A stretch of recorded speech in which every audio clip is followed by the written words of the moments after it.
Noi ne urcăm acolo. Da, numai că e greu de coborât apoi. Nu am mai noroc de liniște, dar așa cum este. Se vede că deja se termină însăși defileul. Nu trebuie să ieșim pur și simplu într-un câmp. Noi iată și intrarea în defileu de jos. Aici avem o plantă destul de interesantă. Asta eu cunosc singurel. Iată asta. Și vedem defileul deja de la înălțime. Adică defileul de la înălțime cu totul altfel arată decât de jos. De data asta noi vrem să luăm altă cale de întoarcere. Aici noi la o intersecție o să luăm cu totul alt drum decât data trecută. Vrem să explorăm, să zicem așa, Moldova din plin. Salutare națiune! Azi suntem în satul Oxentia. Facem o drumeție alături spre cascadele și defileul din apropiere. Am parcat nu departe de Biserica Sfântul Nicolae și ne îndreptăm imediat de-a lungul Nistrului. Apropo, astăzi este și ziua Nistrului, așa că noi cumva am nimerit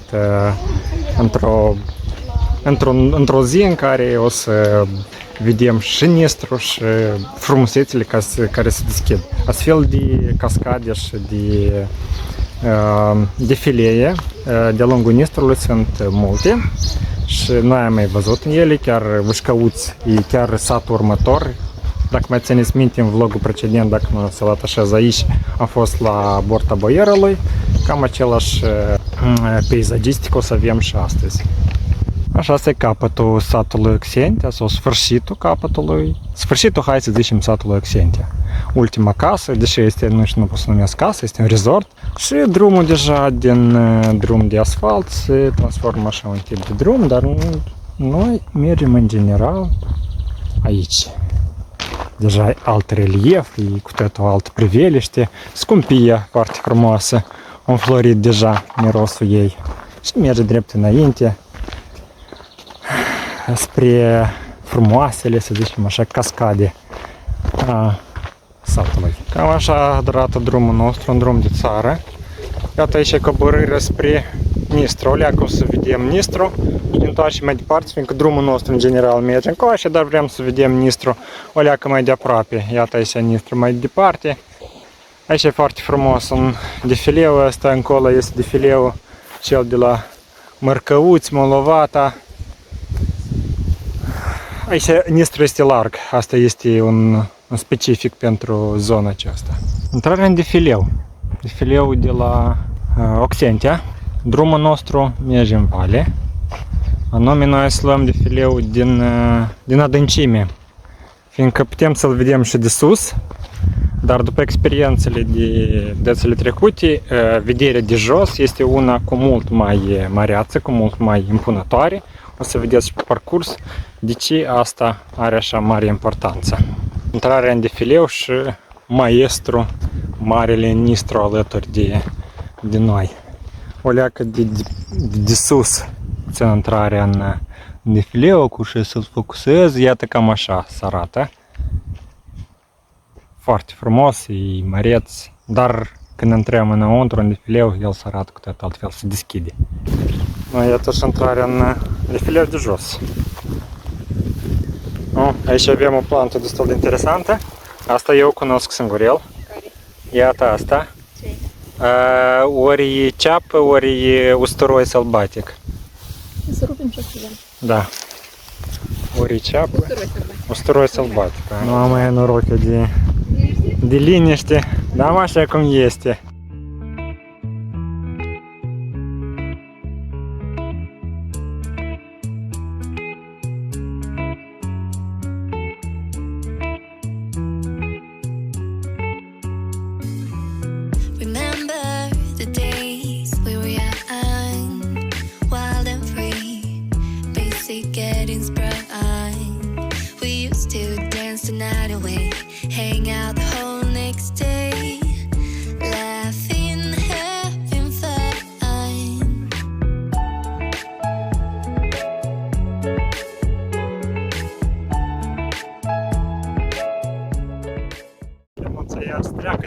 cauza vântului, nu știu cât de bine o să aud, dar mă dau și eu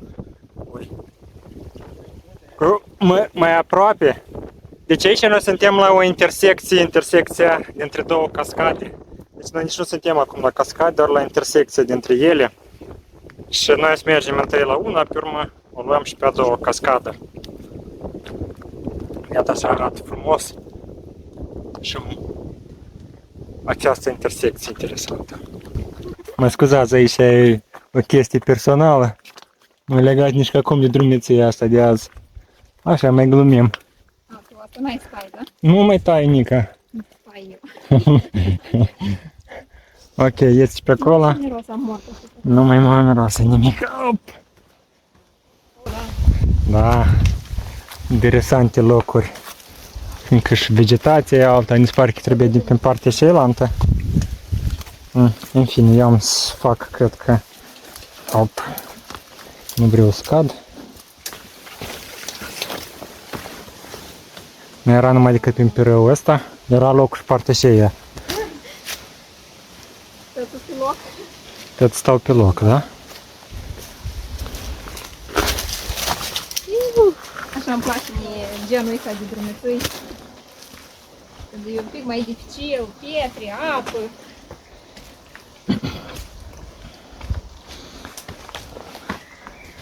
Iată așa, nu știu cât de bine arată camera în general. Să mergem, deci ideea noastră să ne urcăm o leacă mai sus. De o leacă să văd din altă perspectivă. Așa, nu avem de ce ne ține, iată așa o structură cumva. Pietre. Pur și simplu și umede pietrele astea, că dișa curge. Așa să văd, că dișa curge apa. Și tot asta se umectează. Și e foarte umed. Zicem așa.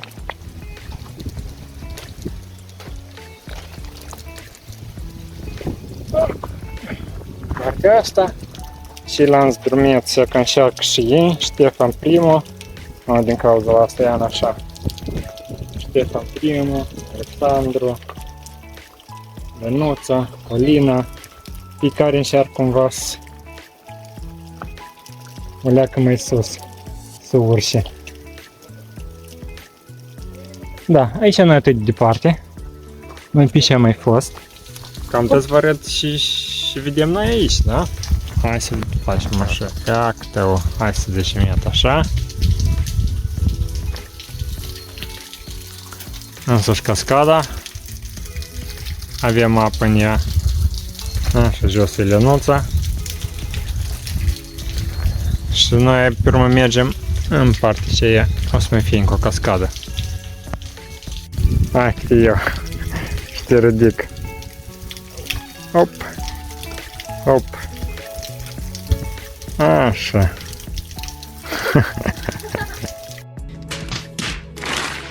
Un loc foarte pitoresc. Până ajunge la cascada asta, însăși este un drum impresionant. Chiar și însăși ea. Adică intimitate, umiditate. N-am ce spune, n-am cuvinte. De mult nu a fost în general în Drumeții, de mult asta am în vedere, vreo 2 sau 3 săptămâni la sigur nu a fost, încă nici verde nu era. В общем, мы добрались до очередной интересной точки. Есть небольшой водопадик такой, очень красивый. Скажи, Дима, сколько мы прошли километров? Ну, километр где-то 3 или 4 километра. От Аксентии? Да, от Аксентии до сюда 3-4 А километра. сейчас какие планы у нас? Добраться до До второго водопада добраться и уже по ущелью дойти до конца. То есть мы прям до конца ущелья дойдем. Experiența asta noastră nu urcare și mai e nevoioasă, dar coborâre. Ciocnim de aceleași pietre umede. Dacă ai încălțăminte bună, nu știu, da, care și de acasă, îți primești să cobori. Ne-am întors din nou la intersecția dată și mergem deja la cea de-a doua cascadă. Ca indicator e piatra asta mare și pe lângă ea drept înainte. Sigur că trecurile astea toate le găsiți pe Patreon, acolo eu postez tot traseul nostru. Așa că dacă ați vrea să mai urmați această drumeție acolo, găsiți și aici noi facem azi. Așa doilea. Și noi atât de departe, unul față de altul. Dar doilea mi se pare altfel, adică chiar dacă situate unul față de altul, știi, parcă ar fi cumva în oglindă, dar nu sunt în oglindă. Aici e cu tot o altă atmosferă. Nu leacă mai aproape, ca să-l vedem.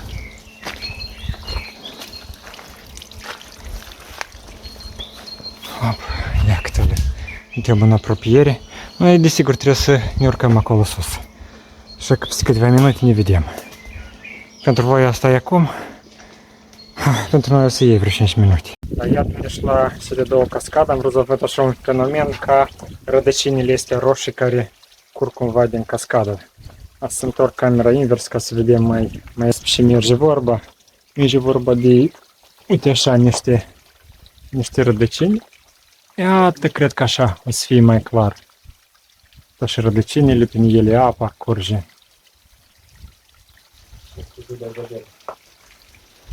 Cruta, da. Asta e. Noi trebuie să mergem direct în sus. Dar nu pe acolo, pe unie că să aflu Ștefan pe acolo și este drumul nostru care să ne urcăm în sus. Deja ne l-am rămas de bun, fiindcă apă mai mult nu o să fie. Asta e vederea de sus, deja de deasupra cascadei. Din cauza vegetației mari, deja nu se vede cât de mare, cât defileul ăsta. Dar hai să vă arăt ceva și mai interesant. Hop. Asta e drumul nostru care urmează. Hartel cred că nu ideam. Cum o să primească, dar o leac să o măresc. Să vedeți cam cine așteaptă pe noi înainte. Iată așa un peisaj. O leacă de liniște. Ia că despre asta merge vorba. Поехали, păgnale. Ne oprim aici. Mergem tot defileul ăsta. Mai departe cascadele deja sunt uscate. Nu mai este apă. E comod de mers. Deci caz avem umbră și timp. Asta e cel mai important. Și aici am observat eu și data trecută când am venit prin locurile astea. Păsări destul de multe. Așa, și aici noi părim că așa să mergem.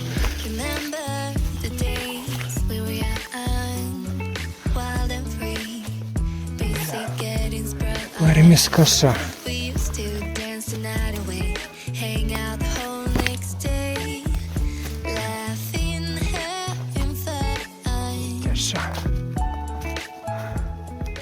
Da, desigur e. Iată așa am zis că trecul este nu chiar așa de ușor. Nu putem să-l numesc chiar ușor. Că avem o leacă de dat din coate până ajunge aici.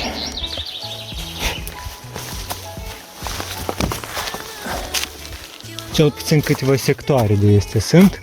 Cred că aici să mergem, iată încoace. Da, iată așa. Vorbim de păsări. Aici noi avem așa un loc cu o răchită destul de mare și impunătoare drept în mijloc. Și păsările aici sunt în locul lor de trai și de odihnă. Cam așa arată locurile pe care trecem noi amul. Deci se vede că deja se termină însăși defileul. Nu trebuie să ieșim pur și simplu într-un câmp arat. O clipă, iată așa. O să mergem pe câmpul cel arat până drumul înapoi. Sper să avem drumul ăla prin pădure. Sper să găsesc calea pe care eu am vrut. Sper eu. Dacă nu e o problemă. O grămadă de țânțare aici pe timpul ăsta. Fiindcă noi am venit în teritoriul lor. Suntem oaspeții acestui loc Nu știu dacă lor li s-a părut atât de greu. E o drumeție destul de ușoară. Care zici că obosit. Da, așa și este. Ușor mediu. Mediu așa avem câteva urcări de făcut. Deși hai că eu am 35 de ani, poate eu spun asta în perspectiva numai a mea și în perspectiva pregătirii mele fizice, dar cine știe cum le se pare lor.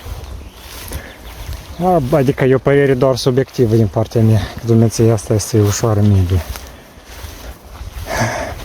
Deja o să vedem ce zic Alexandru despre experiența asta lui care a fost. Asta a fost și mai intens, cred că emoții cumva trăită în toată drumeția asta.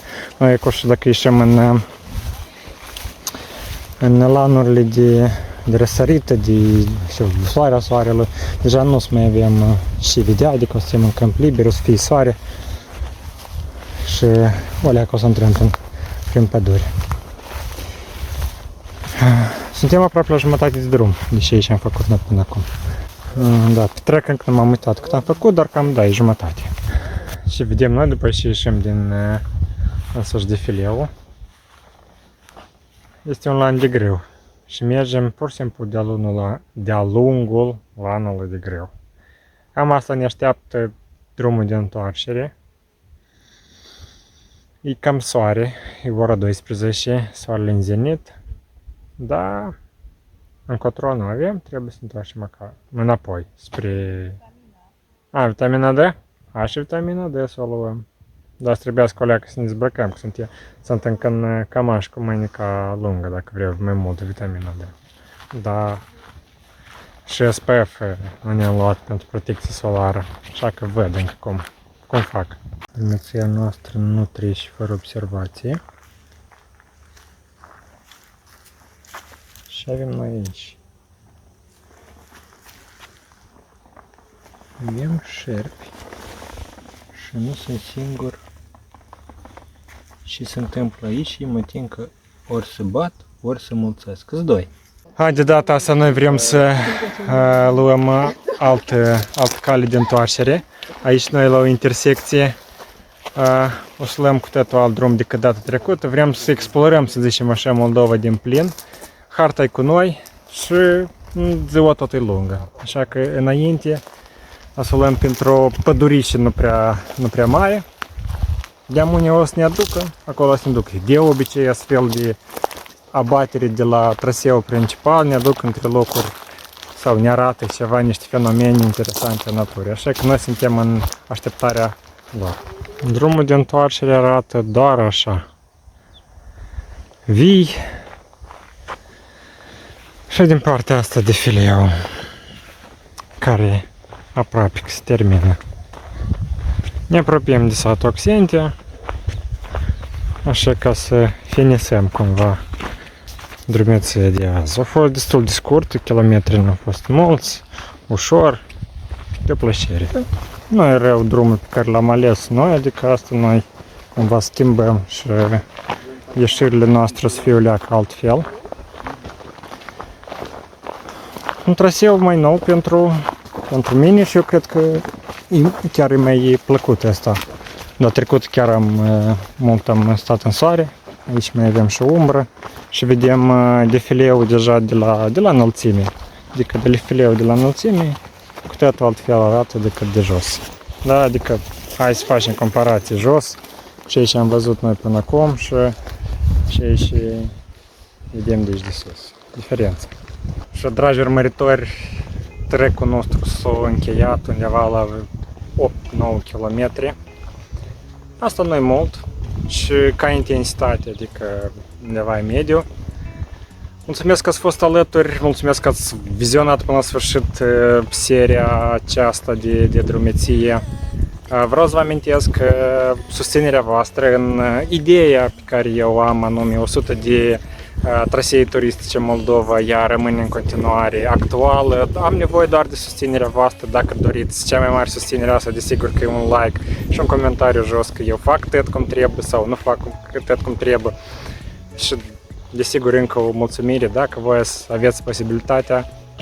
Niște bănuți pe Patreon pentru ce își fac, pentru cameră, pentru montare, pentru timpul care îl consumă aici.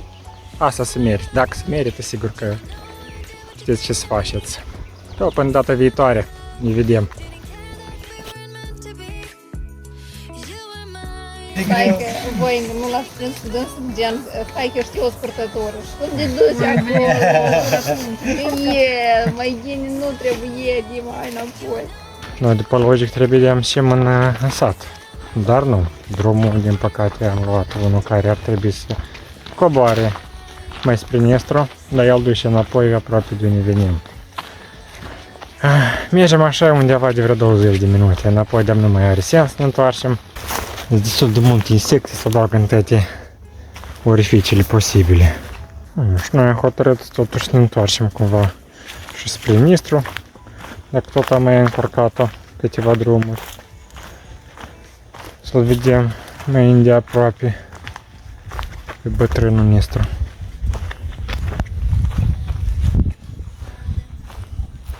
În asta, iată așa. Nistru din zona Oxentia. Hang out the whole next day.